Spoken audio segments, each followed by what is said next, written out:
Assalamualaikum warahmatullahi wabarakatuh. Innal hamdalillah nahmaduhu wa nasta'inuhu wa nastaghfiruh wa na'udzu billahi min shururi anfusina wa min sayyiati a'malina. May yahdihillahu fala mudilla lahu wa may yudlilhu fala hadiyalah. Asyhadu an la ilaha illallah wahdahu la syarika lahu wa asyhadu anna Muhammadan abduhu wa rasuluh.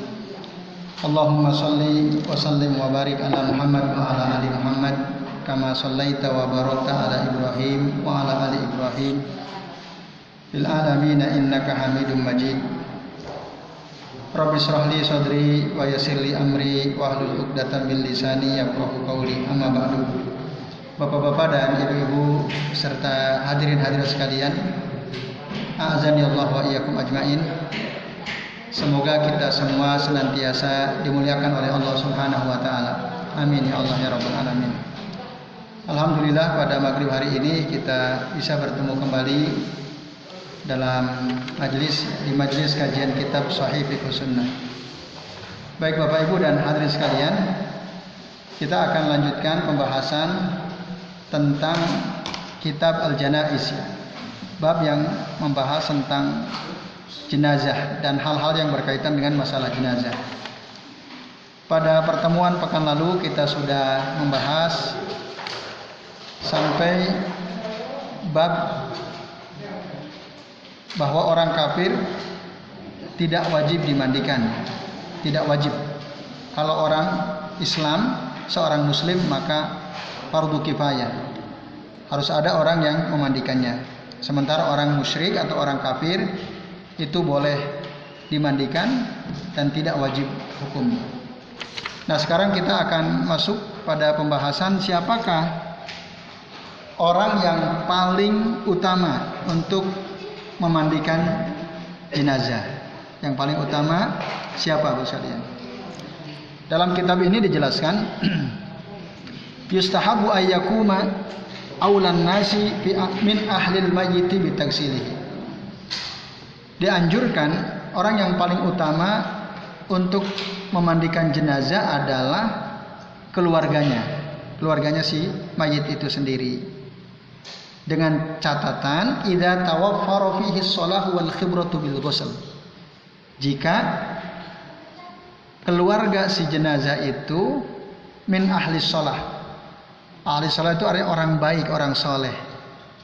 Atau yang kedua wa min ahlil khibrati bil ghusl, orang yang punya pengalaman. Nah, jadi ini dua syaratnya. Satu orang soleh, dua orang yang punya pengalaman. Itu syaratnya dua. Nah, jika soleh nggak punya pengalaman, sebaiknya tidak usah memandikan dulu atau minimal melihat dulu ya. Punya pengalaman tidak soleh, itu sebaiknya juga tidak dianjurkan untuk memandikan. Kadang ada, mungkin dia sering memandikan jenazah karena tugas begitu ya, tapi kesolehannya tidak ada atau dia tidak soleh. Maka sebaiknya seorang muslim harus memperhatikan siapa orang yang akan memandikan jenazah dia atau jenazah keluarganya. Nah, Bapak Ibu dan adik sekalian, kenapa? Karena waktu Rasul meninggal dunia, beliau dimandikan oleh keluarganya, oleh orang-orang dekat ya, terdekat dari keluarganya. Dikatakan yang memandikan Rasul itu adalah diantaranya Ali bin Abi Thalib wa ahlu qarabatihi, dan keluarga dekat Nabi Shallallahu Alaihi Wasallam. Maka kata Salim bin Ubaid al Asja'i, lamma mata Rasulullah Shallallahu Alaihi Wasallam, ketika Rasul Shallallahu Alaihi Wasallam meninggal dunia, qalu li Abi Bakrin, para sahabat bertanya kepada Abu Bakar, ya sahibah Rasulillah, man yughsiluhu, wahai sahabat Rasulullah, siapa yang akan memandikan Nabi ini? Lalu apa jawaban Abu Bakar? Qala rijalu ahli baitihi al-adna fal adna, kaum laki-laki dari keluarga dekatnya dan yang paling dekat, yang paling utama.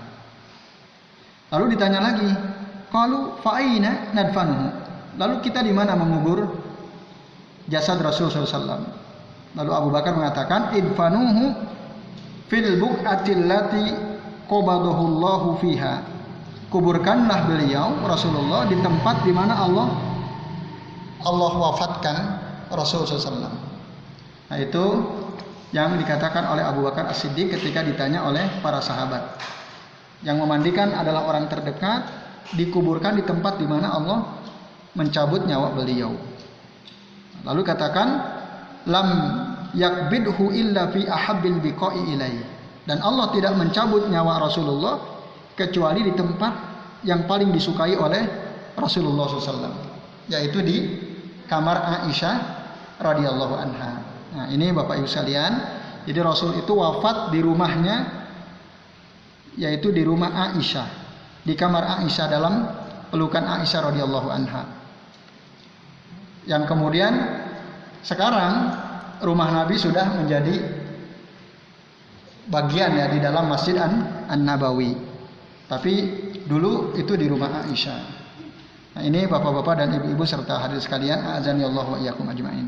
Nah, maka berdasarkan hadis dari Abu Bakar ini, berdasarkan penjelasan Abu Bakar ini, bahwa orang yang paling utama untuk memandikan adalah keluarga terdekatnya. Kaum laki-laki dimandikan oleh kaum laki-laki, gitu ya. Walaupun nanti jika sebaliknya bisa saja, nanti kita akan bahas. Nah, kemudian Bapak Ibu serta hadirin sekalian, a'adzanillahu wa iyyakum ajmain. Lalu bagaimana kalau jenazah itu dimandikan oleh orang lain? Bukan keluarganya, bukan keluarga terdekatnya. Boleh atau tidak hukumnya? Kata Syekh Abu Malik Kamal bin As-Said Salim, wa yajuzu ayyatawallal ghusla ghairu qarabatihi wala siyama in kanu a'lam bi syu'unihi. Boleh orang yang memandikan jenazah itu bukan dari kalangan kerabat si mayit, boleh saja. Apalagi jika orang tersebut memang paham, ngerti, punya pengalaman memandikan jenazah. Rasul ketika putrinya Zainab radhiyallahu anha meninggal dunia, lam ya'mur aqariba bintihi bitagsiliha. Rasul tidak menyuruh keluarga dekat beliau, keluarga dekat dari putrinya Zainab, untuk memandikan jenazahnya Zainab. Bal ghussalatha Ummu Atiyah. Akan tetapi dimandikan oleh seorang wanita, sahabat juga, namanya Ummu Atiyah, dan dibantu oleh beberapa orang lain. Nah, ini sebagaimana nanti dijelaskan dalam hadis-hadis yang akan disebutkan belakangan. Nah, ini Bapak Ibu dan adik sekalian, berdasarkan penjelasan ini, maka satu tadi, yang terbaik memandikan itu adalah keluarga dekat. Jika tidak ada, boleh orang lain. Syaratnya dua, soleh dan punya pengalaman. Itu sekalian. Lalu bolehkah seorang istri atau suami memandikan istrinya atau istri memandikan suaminya? Menurut Imam As-Sawri dan Abu Hanifah, apabila seorang suami istrinya meninggal dunia, maka dia tidak boleh memandikan jenazah istrinya. Atau sebaliknya, apabila ada seorang wanita suaminya meninggal dunia, maka dia tidak boleh memandikan jenazah suaminya. Alasannya tidak boleh menurut Imam Ats-Tsauri dan Abu Hanifah. Alasannya apa? Karena ketika seorang istri meninggal dunia, disitulah terjadi cerai. Cerai itu kan bisa terjadi cerai hidup, ditalak, juga bisa terjadi ada istilah cerai mati. Pernah dengar ya? Ada istilah cerai mati. Udah cerai, tapi cerainya cerai mati. Sehingga setelah ditinggal oleh pasangannya, seseorang boleh menikah lagi. Kalau wanita ada masa iddahnya, ya arba'atu ashuri wa asra, ya sekitar 4 bulan 10 hari. Tapi kalau kaum laki-laki nggak ada masa iddah. Jadi kalau laki-laki itu katakanlah tadi pagi istrinya meninggal dunia, sore ini dia sudah boleh nikah lagi. Itu bedanya. Apa sebab? Karena kalau wanita bisa jadi mungkin sebelum meninggal berhubungan suami istri, hamil gitu ya. Bisa jadi yang itu tidak diketahui. Nah, masa idah itu dalam rangka untuk memastikan bahwa si wanita itu memang bersih ya, tidak sedang mengandung janin dari suaminya yang meninggal itu. Nah, ini Bapak Ibu sekalian, itu bedanya. Nah, kata Abu Hanifah dan Imam Ats-Tsauri, ketika seseorang ditinggal mati oleh pasangannya, apalagi kalau dia laki-laki, dia tidak boleh memandikan istrinya. Karena ketika meninggal itu sudah cerai. Dan pada saat yang sama dia boleh menikahi adik atau kakak dari istrinya, saudara kandung istrinya, boleh, karena sudah meninggal. Yang dilarang oleh Allah, seorang laki-laki menggabungkan atau berpoligami dengan wanita dari satu rahim yang sama, adik kakak gitu ya misalnya. Dia senang kepada adiknya, senang juga sama kakaknya, ya sudah nikah bareng-bareng poligami. Nah, itu nggak boleh. Tapi kalau beda ibu boleh ya, dinikahi bersama-sama beda ibu. Tapi kalau satu saudara sekandung itu haram. Tapi ketika katakanlah kakaknya meninggal dunia, si laki-laki ini mau menikahi adiknya pada hari yang sama, itu boleh. Nah, itu dibolehkan Bapak Ibu dan hadirin sekalian, azani Allah wa iyyakum ajmain. Nah, oleh karenanya laki-laki tidak boleh memandikan jenazah istrinya sebab itu. Disebab tadi bahwa dia sudah bercerai dengan istrinya itu. Nah, orang yang bercerai itu kan sudah bukan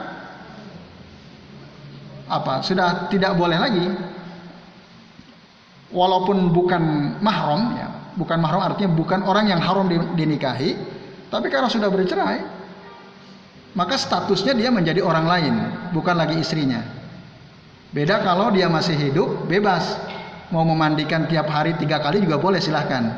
Jadi istri dimandikan oleh suaminya silahkan. Kalau masih hidup. Kalau sudah mati, nah kata Imam Ats-Tsauri dan Abu Hanifah nggak boleh. Ini pendapat pertama. Pendapat kedua mengatakan boleh.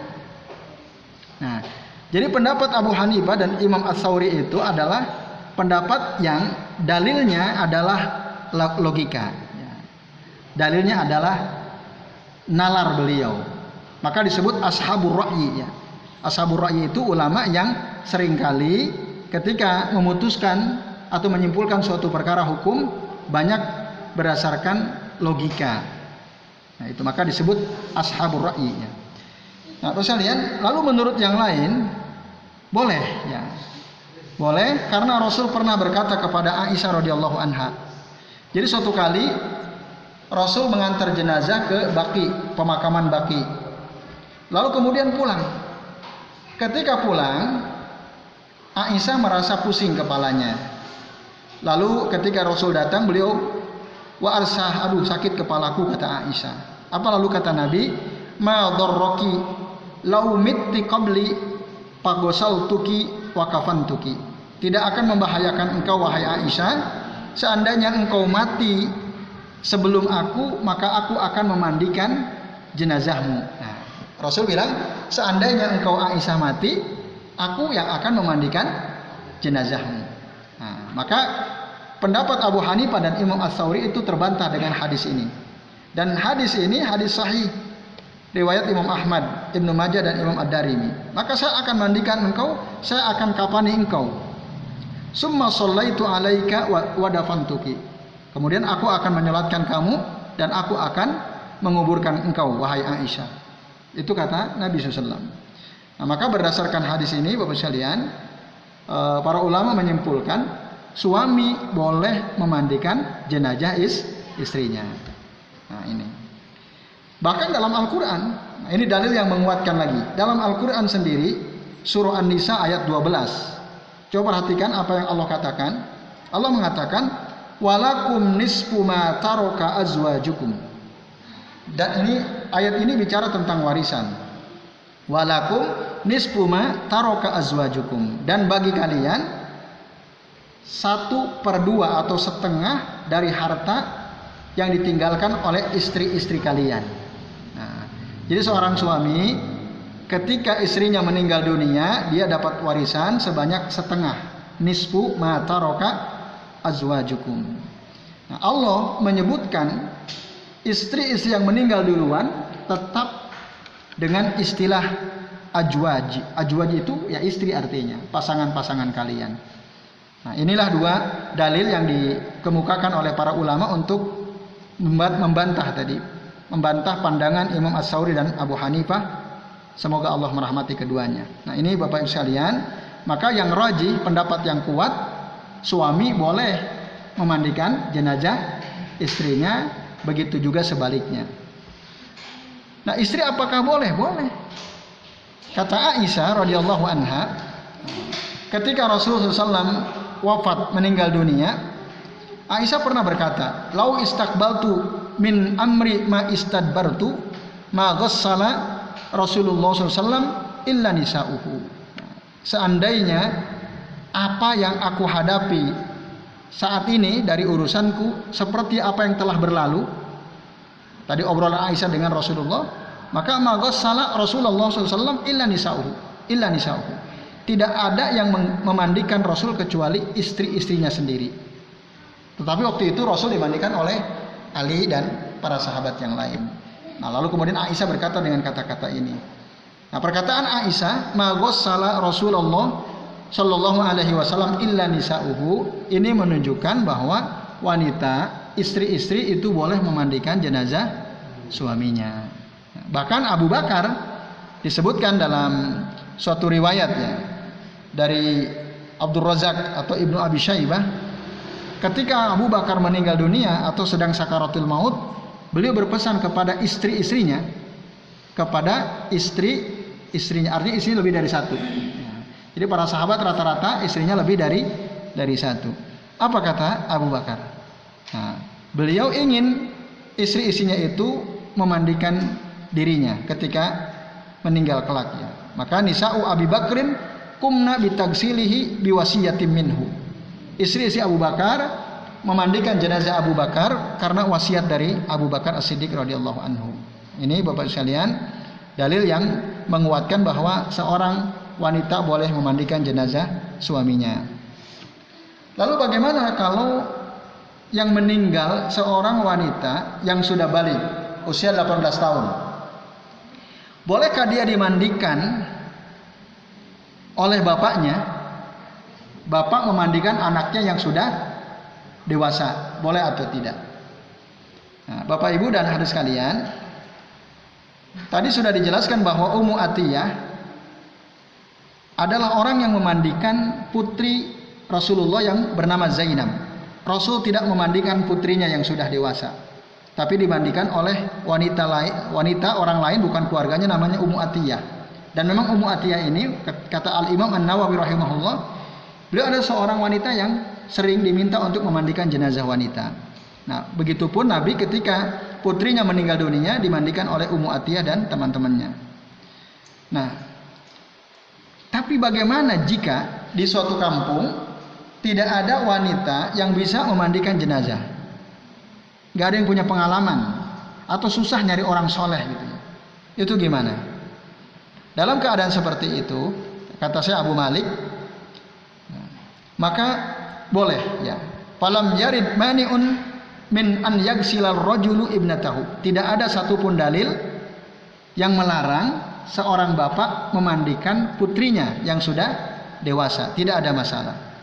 Kenapa? Karena aurat si jenazah wanita dewasa tadi dilihat oleh bapaknya, tidak ada masalah. Nah, jadi tidak, karena bapaknya sendiri, kecuali barangkali yang bapaknya punya kelainan. Nah, ini bahaya. Kan ada ya, sekarang ini ada orang berhubungan ya dengan jenazah, udah mati tapi tetap disetubuhi, maaf ya, ada. Nah, itu jangan kalau itu ya. Kalau punya kelainan jangan. Nah, ini yang normal maka boleh. Kalau memang susah menemukan wanita yang punya pengalaman. Nah, ini Bapak Ibu dan sekalian. Nah, dulu ada seorang sahabat namanya Abu Kilabah. Abu Kilabah ghassala ibnatahu. Beliau memandikan putrinya sendiri yang sudah balik. Nah, ini sekalian, yang dikatakan oleh Imam Al-Auza'i, Imam Malik, Imam Asy-Syafi'i. Jadi boleh bapak memandikan putrinya yang sudah dewasa. Lalu bagaimana sebaliknya? Wanita memandikan seorang laki-laki, anak laki-laki, anak ya. Ini anak laki-laki, artinya berarti kalau anak laki-laki dalam pikiran kita dia belum balik ya, as-sobi, maka disebut sobi ya. Bolehkah an-nisa tagsilu as-sobiyya? Wanita boleh tidak memandikan jenazah seorang anak? Ibnu Munzir mengatakan, ajma'al ulama ala anna lil mar'ati an tagsila as-sobiyya as-saghir. Para ulama sepakat bahwa seorang wanita boleh memandikan anak yang masih kecil. Anak yang masih kecil. Lalu disebutkan Hasan Al-Basri mengatakan, annahu kana la yara ba'san an tagsila al-mar'atul gulama idza kana fatiman wa fawqahu syai'un wa kadzalika an Ibni Syirin. Artinya tidak ada masalah seorang wanita memandikan anak. Ya, tidak ada masalah. Tapi jika anak itu sudah disapih, nah, sudah disapih, apalagi sudah balik bisa katakan, maka hendaknya ya, fauqahu syai', mayat anak laki-laki tersebut ada penutupnya. Kalau bisa ya. Kalau bisa demikian. Itu menurut Hasan Al-Basri rahimahullah ya. Wa fauqahu syai'. Begitu juga yang dikatakan oleh Ibnu Syirin. Nah, ini Bapak sekalian, dengan catatan tadi dia masih belum balik ya, udah disapih tapi belum balik. Tapi lalu katakan qultu, kata Abu Malik, al jawazu mahalluhu idza lam yablugh as-sabiyyu haddan yastahi fihi. Yang dibolehkan itu adalah jika si anak tersebut belum balik. Nah, belum balik haddan yastahi fihi. Nah, dan apabila tidak menggunakan apa-apa, maaf, telanjang bulat begitu ya, jenazah saat dimandikan itu tidak mengundang syahwat bagi si wanita yang akan memandikannya, itu boleh. Tapi jika mengundang syahwat, maka itu tidak boleh. Dengan catatan tadi harus tidak mengundang syahwat. Nah, itu kata saya Abu Malik Kamal bin As-Said Salim rahimahullah wasallam. Nah, lalu kemudian kalau ada laki-laki meninggal dunia di tengah-tengah kaum wanita atau sebaliknya, kaum wanita meninggal dunia di tengah-tengah kaum laki-laki, bagaimana cara memandikannya? Misal di kampung ini, bapak-bapaknya semua sibuk gitu ya. Kalau dulu mungkin terjadi, ada peperangan, laki-laki semua pergi ikut perang. Sehingga yang tersisa itu adalah kaum wanita. Beberapa laki-laki mungkin yang sudah tua atau sakit. Nah, ketika ada yang meninggal dunia, bagaimana? Bolehkah kaum wanita orang lain yang bukan kerabatnya memandikan jenazah laki-laki atau sebaliknya? Bolehkah kaum laki-laki memandikan jenazah kaum wanita, seorang wanita yang bukan kerabatnya? Nah, dikatakan ada dua pendapat. Pendapat pertama, boleh dengan catatan min fauqis siyam. Di atas jenazah tersebut ada penutupnya. Misalnya ada laki-laki di sini meninggal dunia. Kaum laki-laki kebanyakan nggak ada. Ada laki-laki tapi tidak punya pengalaman, tidak soleh. Yang wanita boleh. Tapi harus ditutup. Tubuhnya harus ditutup, dimandikan dalam keadaan tertutup. Ini pendapat pertama. Pendapat kedua, mereka mengatakan tidak dimandikan, tetapi yutayammam, ditayamumi. Jadi hanya seperti kita bertayamum, hanya diusap wajah dan kedua telapak tangannya dengan debu. Nah, itu pendapat yang kedua. Nah, ini ada dalilnya dari Makhul ya, dari Nabi sallallahu alaihi wasallam. Beliau berkata, "Idza mata ar-rajulu ma'an nisa wal mar'atu ma'ar rijal, fa innahuma yuyammamani wa yudfanani wa huma bimanzilatin man lam yajidil ma." Apabila ada seorang laki-laki meninggal dunia di tengah-tengah wanita, atau sebaliknya wanita meninggal dunia di tengah-tengah kaum laki-laki, maka dia ditayamumi, tidak dimandikan, ditayamumi dan dikubur. Dan kedudukan mereka itu seperti orang yang tidak mendapatkan air ya. Bimanzilatin man lam yajid alma. Hadis ini disebutkan oleh Imam Al-Baihaqi dan Ibnu Abi Syaibah, akan tetapi hadis ini dikatakan mursal. Mursal itu ada salah satu sanad perawi yang hilang gitu ya. Maka disebut hadis mursal. Sebagian ulama menyebutnya hadis mursal itu termasuk hadis yang dhaif, yang lemah.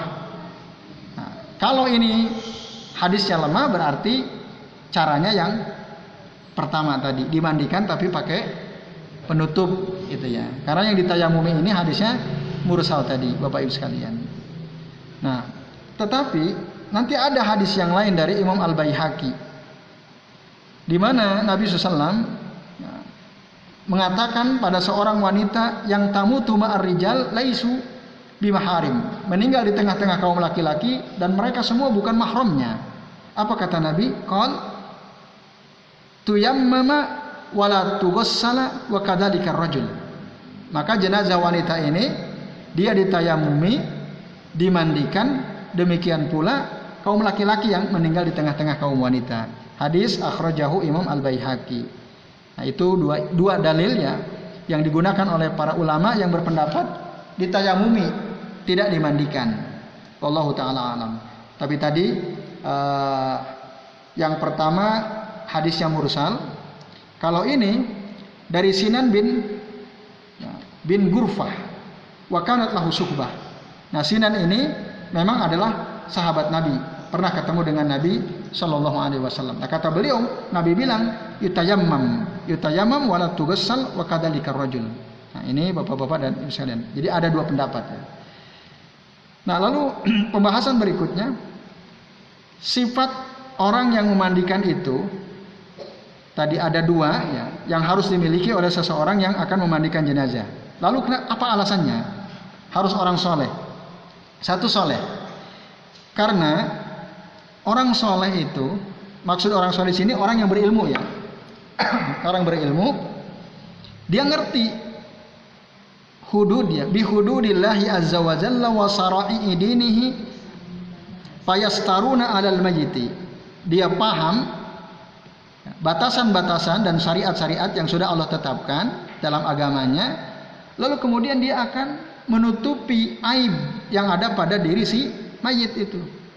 Coba kalau yang memandikan bukan orang soleh, bukan orang yang punya ilmu, lalu ketika dia memandikan, oh ada aibnya, dicerita ke orang-orang, oh si fulan waktu saya mandikan begini.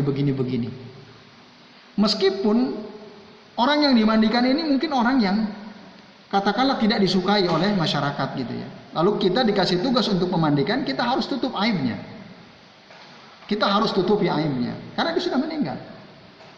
Nah, ini misalnya, kecuali kalau dia masih hidup dan dia mujahir itu terbuka gitu ya, berbuat kemaksiatan, berbuat dosa, senang gitu, terbuka di depan orang banyak, ya boleh kita sebut aibnya.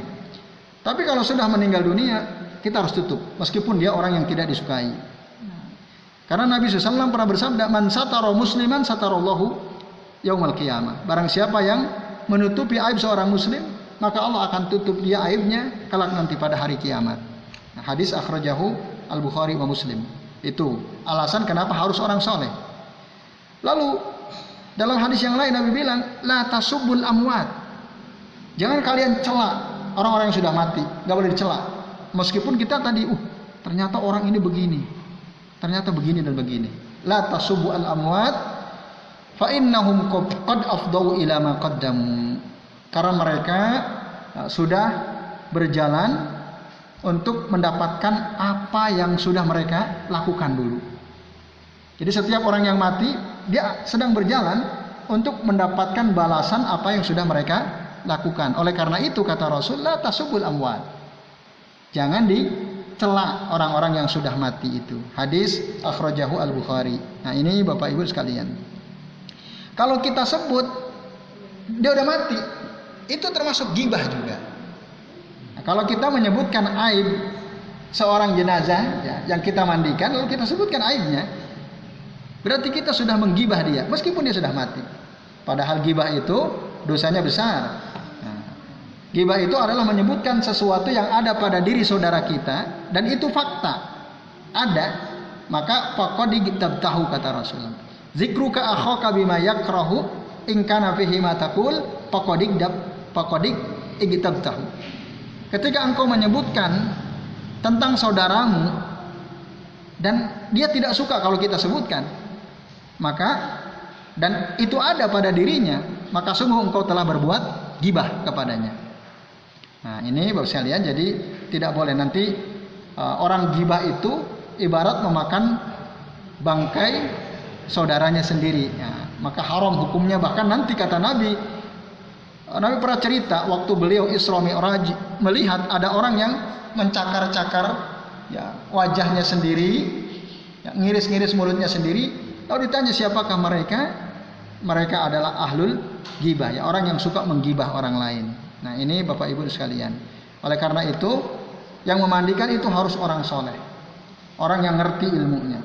Nah, kemudian apa pahala memandikan? Nah, ini penting. Artinya apa? Supaya kita belajar memandikan jenazah. Kata Nabi, ini dalam hadis riwayat Abu Rafi, dan hadis ini hadis hasan yang dikeluarkan oleh Imam Al-Hakim dan Imam Al-Baihaqi. Nabi mengatakan, "Man ghassala mayitan fakatama alaihi." Barang siapa yang memandikan jenazah lalu dia menutupi aib yang ada pada si jenazah itu, ghufira lahu arba'ina marrah. Maka dia akan diampuni dosa-dosanya oleh Allah arba'ina marrah, disebutkan 40 kali. Nah, apa yang maksud arba'ina marrah 40 kali itu? Maksud mungkin dengan 40 pengampunan. Wa man kaffana maitan, dan barang siapa yang mengkafani seorang mayit, kasahullahu minas sundusin wa istawraqil jannah. Nah, ini pahala luar biasa. Orang yang mengkafani seorang jenazah, maka Allah akan pakaikan kepadanya pakaian-pakaian indah dari surga kelak, ya. Sundus wa istabraq al jannah. Orang yang memakaikan kapan seorang jenazah. Lalu waman hafara limayyitin qabran. Barang siapa yang menggali, nah ini penting juga. Menggali kuburan, ya. Ternyata pahalanya luar biasa. Kan ada tuh di beberapa kampung ada khusus penggali mayit, ya, penggali kuburan. Warga tidak terlibat. Ternyata dalam hadis ini disebutkan orang yang menggali kuburan untuk mayit itu ada pahalanya. Kata Nabi apa? Waman hafara limayyitin qabran fa'ajannahu fihi ujriya lahu minal ajri ka ajri maskanin askanahu ila yaumil qiyamati. Artinya, barang siapa yang menggali kuburan untuk seorang mayit, lalu kemudian dia tutup ya, di liang lahat, biasanya ada lahatnya itu. Fihi, di kuburan itu, ujriyalahu, maka dia akan diberi pahala minal ajr, dari pahala ka ajri maskanin, seperti pahala tempat tinggal, askanahu ila yaumil qiyamati, yang akan dia tempati sampai hari kiamat. Jadi nanti kelak kita akan mendapatkan tempat tinggal yang diberikan oleh Allah Subhanahu wa taala disebabkan karena kita tadi menggali kuburan seorang mayit. Nah, itu pahalanya Bapak Ibu dan hadirin sekalian. Nah, oleh karenanya kalau kita punya kesempatan, tidak ada kesibukan, kemudian ada tetangga kita meninggal, terlibatlah dalam menguburkan jenazah itu. Karena pahalanya tadi Allah akan berikan tempat tinggal dia. Nah, ini Bapak Ibu dan hadirin sekalian, hadis ini hasan riwayat Imam Al-Hakim dan Imam Al-Baihaqi. Nah, itu dorongannya dari Nabi. Nah, lalu yang kedua, al-khibratu bil ghusl.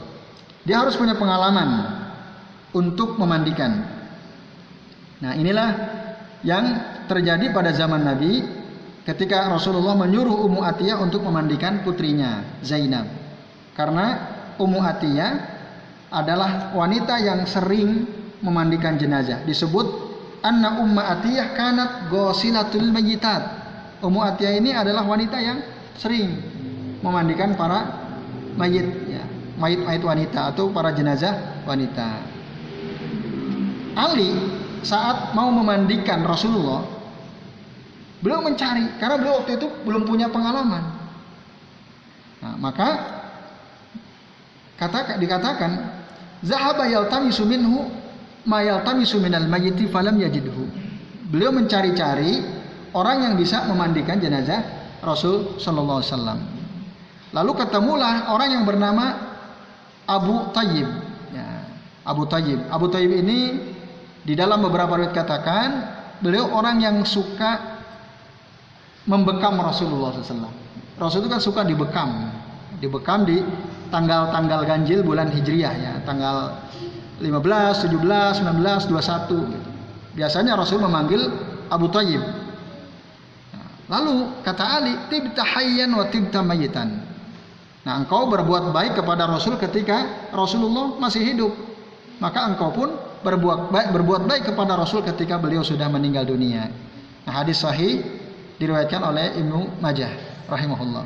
Nah, ini menunjukkan bahwa Ali mencari orang yang punya pengalaman untuk memandikan jenazahnya Rasulullah Shallallahu Alaihi Wasallam. Allahu taala alam. Nah, ini bos sekalian. Nah, kemudian yang terakhir, bolehkah orang yang junub atau wanita haid memandikan jenazah? Boleh atau tidak? Di sini dikatakan, kata saya Abu Malik Kamal bin Asad Salim, nah, boleh, ya juz, boleh. Kenapa? Li adamid dalil alal man iminhu, karena nggak ada satupun dalil yang melarang orang yang junub atau sedang haid, wanita yang sedang haid, tidak ada yang dilarang untuk memandikan mayit, jadi boleh. Nah, ini Bapak Ibu sekalian, a'azan ya Allah wa iyyakum ajmain yang bisa kita bahas pada kesempatan malam hari ini. Nah, sebelum kita akhiri, barangkali ada yang mau bertanya, kami persilahkan. Ya, silakan Pak Antur. Kalau di kampung Milan itu ada keluarga yang khusus dari kubur. Petugas ya. Iya. Satu keluarga itu dari mata pencarian. Penggali kubur gitu ya. Iya. Karena ibunya itu juru kunci. Pertanyaan saya, itu rata-rata nggak sholat. Yang dia sholat juga, dia nggak di masjid, kalau di masjid Jumatan. Ya. Bagaimana kaitannya dengan itu? Terus ibunya juga kayaknya aliran kepercayaan. Aliran kepercayaan. Kayaknya dia nggak pernah sholat sama sekali. Ya. Kalau sore itu kayak sembahyang itu separuh. Ya, baik. Boleh atau tidak gitu ya? Ya, hukumnya bagaimana? Ya, ya baik. Oke, terima kasih Pak Antum. Bagaimana hukumnya, Bapak Ibu dan sekalian? Yang terbaik, ya, yang ngurus jenazah itu adalah orang soleh tadi ya. Tapi boleh tidak menggali kubur? Kalau urusan menggali kubur boleh ya. Meskipun tadi dia jarang sholat, bahkan mungkin aliran kepercayaan. Yang tidak boleh memandikan. Kalau menggali kuburan silahkan. Cuma si penggali kuburan itu dia tidak akan dapat pahala seperti yang dijelaskan oleh Nabi ini tadi. Karena dia bukan orang soleh, apalagi aliran kepercayaan. Ditambah misalnya jika motif dia menggali kuburan itu adalah uang, motifnya dunia, maka dia tidak akan mendapatkan pahala yang disampaikan oleh Nabi tadi. Beda kalau yang gali orang beriman kan, motivasinya karena perintah, karena ada dalil, maka pasti lebih baik. Nah, ini tadi boleh, pertanyaannya boleh jawabannya, tidak ada masalah. Kalau memang tidak ada. Tapi yang paling baik, ya sebaiknya keluarganya ada. Maka di kampung kami itu, yang menggali kuburan, kelompok ronda. Saya misalnya ronda Selasa malam Rabu. Kalau ada anggota ronda Selasa malam Rabu atau keluarganya yang meninggal dunia, maka yang bertanggung jawab gali kuburan adalah teman-teman rondanya itu. Itu alhamdulillah sampai ini 2 tahun terakhir ini berjalan seperti itu. Dulu memang pakai tukang, sekarang enggak kita. Itu saya kira yang terbaik sekalian, pantun ya. Jadi kalau ditanya boleh atau tidak, boleh. Tapi sayang ini pahala ini kan jadi hilang. Wallahu taala. Ya baik sekalian, mohon maaf karena sudah isya ya. Jadi kita cukupkan sampai di sini, semoga bermanfaat. Mohon maaf jika apa yang kami sampaikan ada kesalahan atau kekurangan. Mari kita akhiri kajian kita dengan membaca doa kafaratul majlis. Subhanakallahumma wa bihamdika asyhadu an la ilaha illa anta astaghfiruka wa atubu ilaik. Wassallallahu ala Muhammadin wa ala alihi wa sahbihi wa barik wa sallim. Billahi taufiq wal hidayah. Wassalamualaikum warahmatullahi wabarakatuh.